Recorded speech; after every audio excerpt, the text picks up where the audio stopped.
Makedonska oporba nastavlja s uličnim prosvjedima i prometnim blokadama. Socijaldemokrati i njihovi saveznici u Sobranje se ne žele vratiti. Traže ostavku premijera Gruevskog, odlazak ministrice unutarnjih poslova i prijevremene parlamentarne izbore. Inače na lokalne, raspisane za 24. ožujka, neće izaći. Neizmerno trošenje i zaduživanje zemlje, netransparentnost trošenja tog novca, posebno sam zabrinuta i gadi mi se što su svi medijumi su zatvoreni.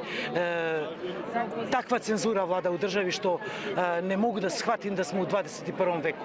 Macedonian parliament is not suffering from the democratic deficit, but the opposition party and the structure dominating by the president has this democratic deficit in their own roles, and they are trying to spill over this into the political crisis.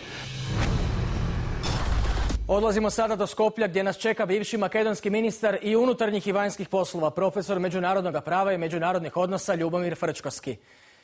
Gospodine Frčkovski, dobro večer i dobrodojdovte v Horizonti. Dobro večer. Вие бевте кандидат на социјалдемократите во последните председателски избори, изгубивте од сегашниот председател Иванов. Како ги оценувате капацитет и кредибилитет на опозицијата да го начне премиерот Груевски? Македонската опозиција долго време беше во хибернација. Незината најниско ниво е 120.000, негде околу 12% гласачкото тело. После председателските избори достигнавме 280.000. Тоа е некој пик кој социјалдемократите го имаат, тоа се нивни гласачи, ги освоивме сите.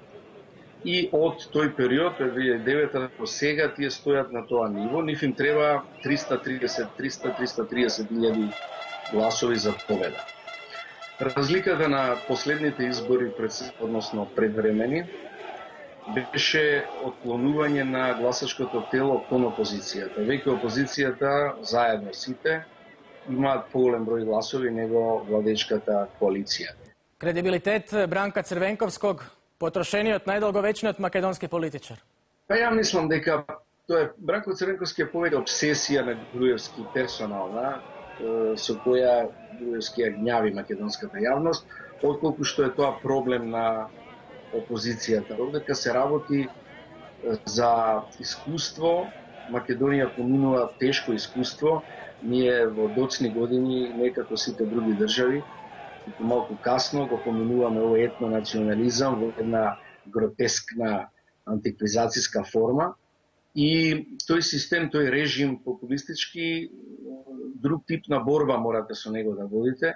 И опозицијата едноставно не е научена на тоа. Социјалдемократите сега се учат, прв пат во судир со режимот, да применат и техники на демократија на улица, судир на масовни демонстрации. За нив е тоа тотално ново искуство. Не мора ова власт да ја смениме за да направиме чекор напред. Со нив не можеме да го направиме и тоа неколку пати.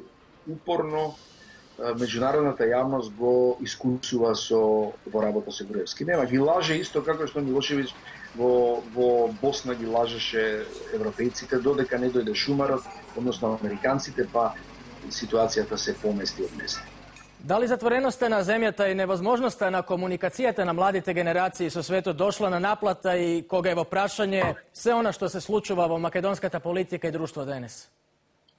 Но ја мислам дека се работи не толку за затвореност. Македонија никогаш не била така затворена, туку се работи за едно искуство со етно-националистички, популистички режим, кој својата политичка храна ја добива од создавањето непријатели, внатре и напред.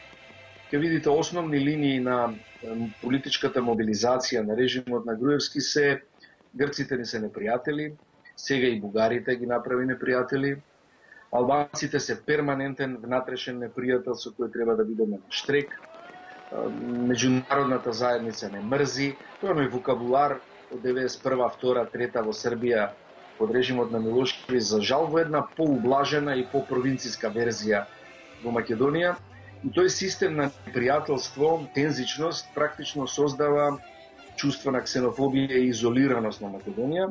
Нашите евроинтеграции патат, ја стоиме, бевме прва земја, бевме пред Хрватска, човече, пред 5-6 години. Сега сме апсолутен темен вилает на Јужниот Балкан и одиме заедно со Албанија и Косово, што е страшно назадување за Македонија и тоа е цена што македонците го плаќаат за ова искуство кое ја мислам дека ќе полека му се гледа крајот, ќе заврши белким оваа година. Она што е известна опасност е дека поради овој политички жесток судир, поради овој монструозен инцидент кој се случи, знаете, да влезе полиција во парламент и да изгони со тепање целата опозиција надвор, тоа искуство го нема поминато ни една транзициона земја. Мислам, ни Белорусија го нема тоа поминато.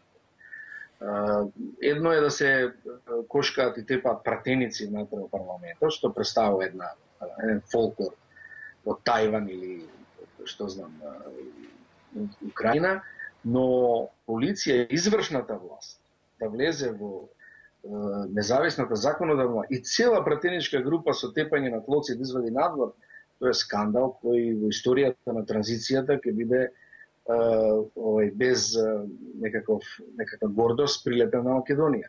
Господине Фрчковски, ви благодарам за овој разговор. Молам.